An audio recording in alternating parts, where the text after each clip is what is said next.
Well, it is Tuesday morning again, which means we just had another episode of Monday Night Raw. But as ever, it in many ways was exactly the same as what we saw 7 days ago, because we are officially stuck in Groundhog Day and nobody is picking up the phone and nobody is ringing Bill Murray. And at this point, I really think somebody should be doing this. And when we do have Billy Boy on the phone, he also used to be a Ghostbuster, so hopefully he can go out and find where the hell is Damian Priest? Because I suppose he has to be a ghost now, because I don't know about you, but I can't see him. But it doesn't matter, it's just professional wrestling. My name is Simon Miller. Welcome to WhatCulture Wrestling. And it's time to take this, the finger of power, and give the good bits an up and the bad bits a down for the latest episode of Montag Night Raw. Only one of those words was German, and I don't even know why I did it. Let's up those downs.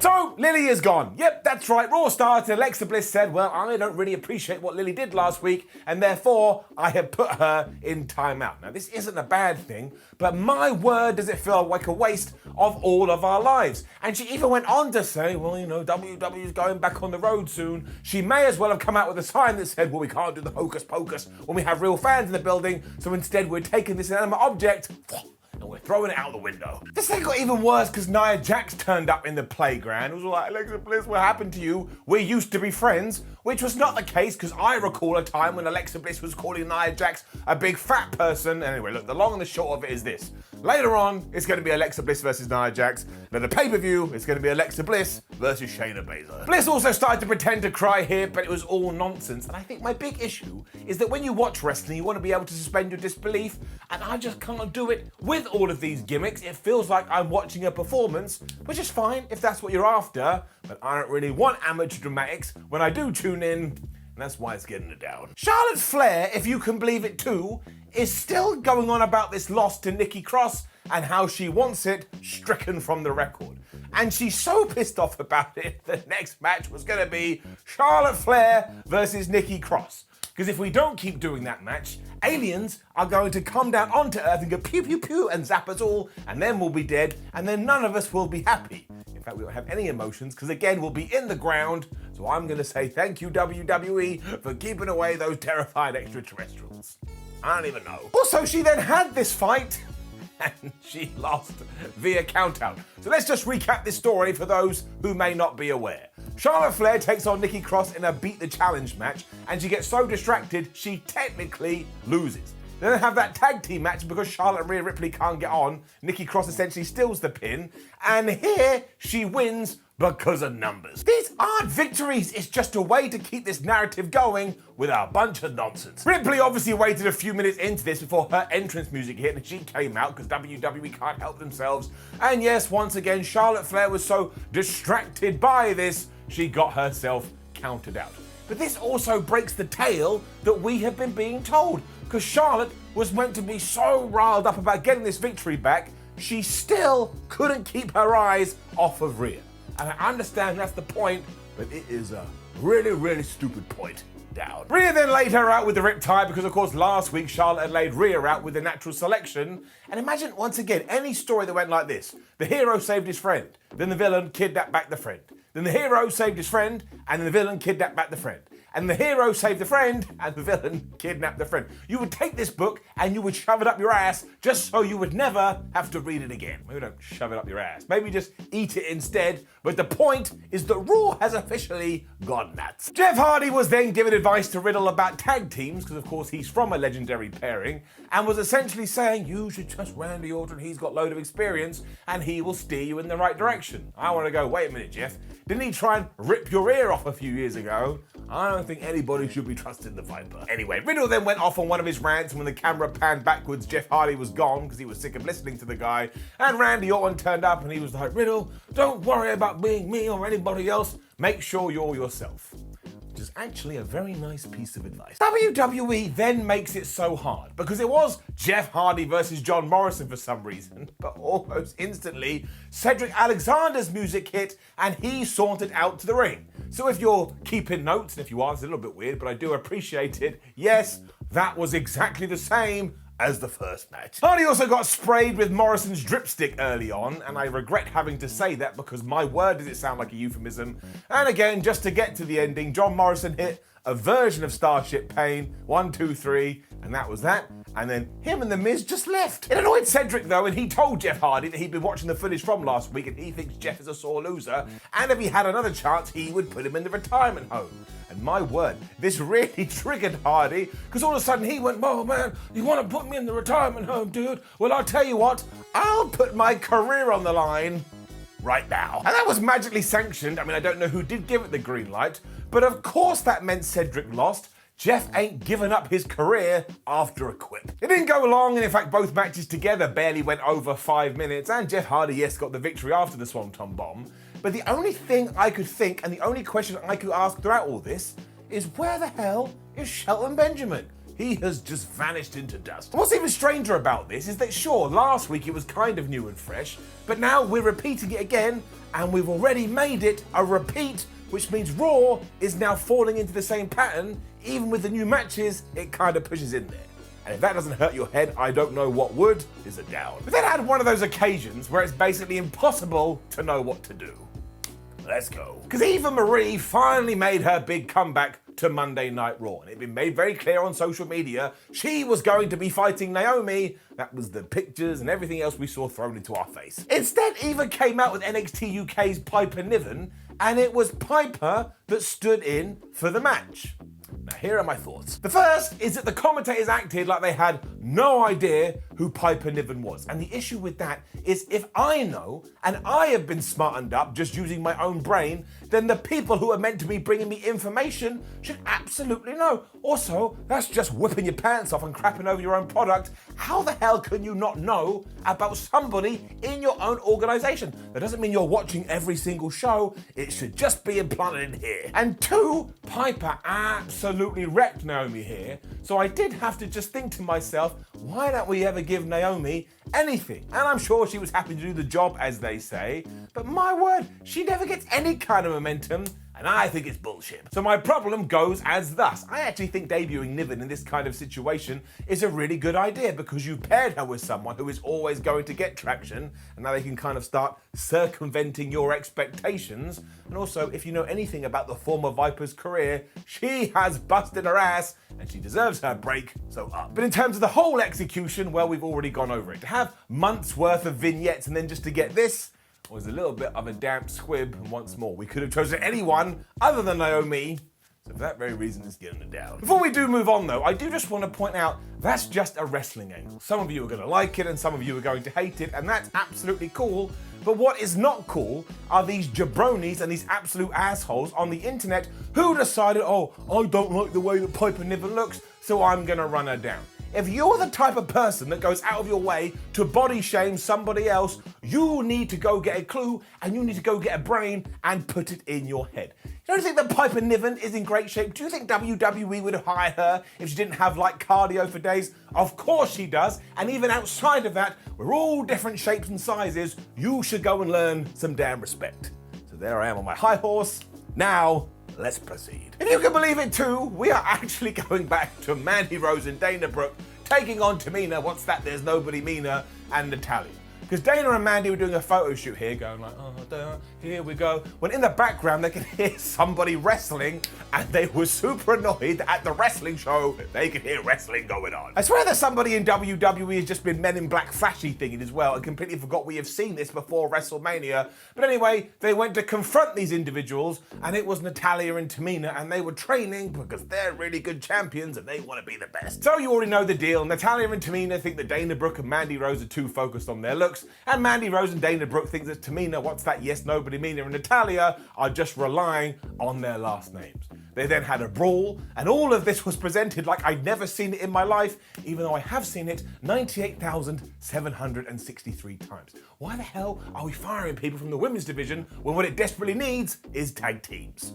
You tell me. Drew McIntyre promo next, and it was pretty good, although he did call Bobby Lashley Bobby Trashley, and I maybe would not have done that. But he once again went on about his Scottish heritage, and look, anytime Drew is on the screen, he comes across like a big deal, and he comes across like a star. We just need to get through Hell in a Cell and move him out of the title picture, because no matter who is in it for too long, the clue is in that sentence is too long. For the umpteenth time, RKBro and New Day then saved Monday Night Raw. It's so damn good. They were given a bunch of time, they had the narrative to back it up, and it was just good tag team wrestling. Also had this nice bit in the early going where Kofi Kingston and Xavier Woods faked out Randy Orton and Riddle with dives. It was just fun. Sometimes I really miss fun. Orton still whooped Xavier Woods for a while before he got the tag to Kofi Kingston, but this is when you saw the transformation of Riddle continuing, because he distracted Kofi, which allowed Randy Orton to get out of the way of a Trouble in Paradise. Riddle was soon in and he hit the floating bro, and this was also excellent because Xavier Woods went to break up the pin, but Randy Orton just ran in there and tackled him, although Kofi still kicked out. But then he returned this favor because Randy Orton was going to give Xavier the draping DDT, and Kofi said, "Nah, bro, not on my watch." And he took him out. Orton then tagged himself back in and he went for the RKO on Xavier, who kind of reversed it into the most devastating move in all of sports entertainment, but you can't do that on the Viper. He's been going too long. So he hit a proper RKO, 1, 2, 3, and it just gets a round of applause. The tag team division on Raw may actually be the best thing about it. Riddle was over the moon afterwards, which is a huge reason that these guys are so endearing. And if you just want to kind of block out 180 minutes and just feature RK-Bro and the New Day, at this stage, I think I'd be alright with it. Rhea Ripley was in the back ripping on Charlotte Flair, and honestly, it was just the same thing that she's been saying for the last few weeks. "Oh, Charlotte, you're a piece of trash. I don't like you very much. I'm gonna beat you at Hell in a Cell.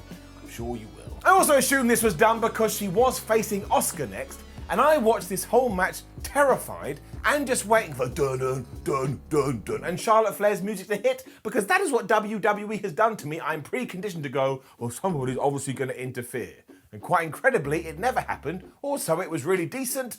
The fact that we have booked Asuka out of the title scene, even though she has a legitimate claim to try and go after the championship, is crazy. But we always do that with the Empress of Tomorrow, and yet every time she's in the ring, she always finds a way to smash it. My favourite bit is when Asuka too went for the most devastating move in all of sports entertainment, the surprise roll-up. But Rhea Ripley grabbed her and reversed it into that badass cloverleaf thing she did. And outside of this, it was just back and forth, I'll hit you, you hit me. These two have really good chemistry, and when it clicks, shouldn't have clicked, I really have a good time. Sadly though, Asuka eventually did slip out of that submission move, but walked right into the Riptide, and you just knew that was the finish, and it was indeed the finish. But fine, I can handle that. Sometimes people win, and sometimes people lose. And then straight away, Charlotte Flair was out there, and her and Rhea had a big brawl. Somehow Charlotte's nose got busted open, and Adam Pearce, I think he took one in the face as well, but that's just how much these two hate each other. And I do think they're going to have a good match at Hell in a Cell. I just think the build-up has been all over the place. MVP and Bobby Lashley were then backstage with their women, and they were really mad at Kevin Patrick, who had just barged in there and said, "Bobby Lashley, do you know anything about why Drew McIntyre is facing AJ Styles later?" MVP did not know about this, but he did want to make his point. I did like the fact that we teased that maybe Umvup and Lashley had something to do with the fact we're getting this random AJ Styles Drew McIntyre match, which did come out of nowhere. But the best part was Bob ended this by getting the mic and saying, "Oh, I'm glad that McIntyre is talking about his Scottish heritage, because I'm going to publicly execute him and put his head on a stick." And if you had missed the context to this, you would have looked at Lashley and gone, "Oh my gosh, you are an absolute psychopath." Alexa Bliss then defeated Nia Jax via DQ. I mean, somebody rip out my teeth. Down. It was only about 3 minutes long, and Bliss actually had this one after the Twisted Bliss before Reginald just got in there and dragged her off Nia. And I will tell you this, when you actually take a character like Alexa Bliss and let her do the wrestling, I was alright with it, and I was like, wicked, awesome, she's gonna beat Nia Jax, then I'll be even more scared of her. But we can't do it. Why can't we do it? She's meant to be undead zombie. I think she'd be able to get one over Nia. Bliss also hypnotized Reggie afterwards, and that's when we go down the avenue that I do not like, before Nia walked up to him and was like, Reggie, snap out of it. We snapped out of it. Could have just kept this so much more simpler, but no, we're not allowed nice things.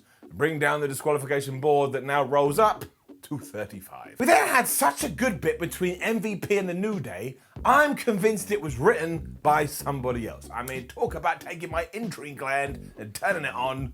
Because MVP was continuing on this whole thing that Kofi Kingston's major problem is that he spends too much time with his friends and too much time with his family, and he doesn't focus on his craft. At one point, MVP was even like, oh, who's this guy? And that guy was Xavier Woods. This fired up Kofi, who once again reminded MVP that's not how it works. I wouldn't even be here if it wasn't for those close to me. So if you don't shut your hole, I will shut it for you. And thank goodness he did say that. He is coming across like a strong babyface. It ended with MVP wishing Kofi Kingston luck at the pay-per-view, but that's right, he doesn't have a match, and what a zinger that is. And if I didn't truly believe that the New Day were never going to break up properly, I would stand here and say to you, I think the New Day are going to break up, but they're not. And what we are going to do, I imagine, is Kofi Kingston versus Bobby Lashley at Money in the Bank.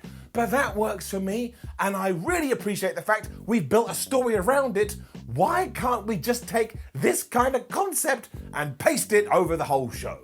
My answer is, I have absolutely no flubbing idea. What was not as good was Elias versus Jackson Riker. Down. I mean, I could honestly run the clip from last week's ups and downs, and it would be appropriate and it would be accurate. In fact, I'm going to do it. At this time as well, I was thinking, well, I guess we're going to save this match for the pay-per-view. But no, we just did it, and it ended with a count-out. Down. Because Elias just left after a few minutes. Yes, that's right. Halfway through, Elias just thought, well, I don't really want to fight this guy, and I suppose I am in control of my own actions, so I'm already out the ring, I won't get back in the ring, and I will get myself counted out. I mean, what am I meant to take away from this? And why aren't the general managers coming out and going, oh, well, you keep doing this, so we're going to impose a no count out rule like they do across the other of their shows? Why am I meant to like Jackson Riker too? What have they given me other than the fact that deep down I know that he was a very good servant at Starfleet? I mean, he even cut a promo before this where he just went, Elias, he was holding me back. I was like, that guy is loony. That guy is absolutely crazy. I can't get behind him. All of this is, well, I don't even know. I don't even have a word for it. Insane. I then was an idiot because of course I am. We got to AJ Styles and Drew McIntyre, and even though deep down in my toes I knew I wasn't going to get a finish, I enjoy these two in the ring so much I thought, man, I'm gonna bet on myself. I'm gonna bet on the positivity. And then it ended in a disqualification. Bobby Lashley and MVP were on the stage almost instantly, so that's the third time we've done it on Raw, and we got to the fourth because the Viking Raiders did it halfway through the match, and I am going to need a skit eventually where we talk to the production guy that has to push play on their music, and you just have a wrestler going, oh, when I go out there, you better start my theme, otherwise I'm going to kick your ass. And I understand it too, they are feuding with Omos and AJ Styles, but as soon as it did happen, I could just see what was about to go down. There was also a good bit when AJ Styles was making his entrance because Omos got distracted by all of Bobby Lashley's women. I don't know why it tickled me, but it just did. And they had such a good match. These two are so good in the ring. At one point, we have to give them 25 minutes and let them go at it. So for that, it's getting an up. But of course, as soon as Drew McIntyre hit a clothesline, Bobby Lashley jumped in there. He beat him up. Disqualification. Boring, down. So every single damn time, bring back the flipping DQ board, which I'm starting to hate, goes up to 36. Because the Viking Raiders have got in there to bring balance to the force too, WWE went back to their favourite trope, and all of a sudden somebody went, Halabali! And we got a 6-man tag match. And we really do have to stop doing this, but listen to who was in it. Bobby Lashley, the Viking Raiders, Drew McIntyre, AJ Styles, Omos, a bunch of other people. They're so talented, and you can't help but enjoy it. So I'm giving it an up. Does it deserve one? I mean, yes, it does, because again, it was a good match. But we just need to do some brand new things. It also had somewhat of a controversial ending, because Drew McIntyre gave the Claymore kick to Bobby Lashley, and he pinned him for the 3 count. Now, of course, this means he's losing at Hell in a Cell. So I suppose this is fine. You got to give him a little bit of a something. But on the other hand, maybe Bobby Lashley shouldn't be pinned. We did have a little bit of an out for this as well because the commentators sold it to us like, oh man, AJ Styles accidentally tagged in Bobby Lashley. But I was like, that doesn't work. Bobby Lashley is in a tag team match and he's the world champion. He should be expecting a tag. But hey, look, like I say, it was really enjoyable. And the only other slight issue I did have is that when Omos is in the ring, they cut to a commercial break. So it's like the episode of The Simpsons when Homer Simpson wanted to see the cool martial arts guy on the outside, and then Marge won't let him, and in the distance you hear all these badass moves, and he's like, oh man, I missed it. That's kind of what it felt like Omos here. He got in the ring, I was like, oh baby, here we go. We cut to a break, and when we came back, he was out the ring. Omos has something about him. Just come up with a plan, let him run wild, and let him run wild when I'm watching. That did bring us to the end of not only another Raw, but the go-home edition for Hell in a Cell. And as ever, I just don't think it worked. It's just like there's no plan, and maybe as if somebody gets there and rips up the script hours before we're meant to go live.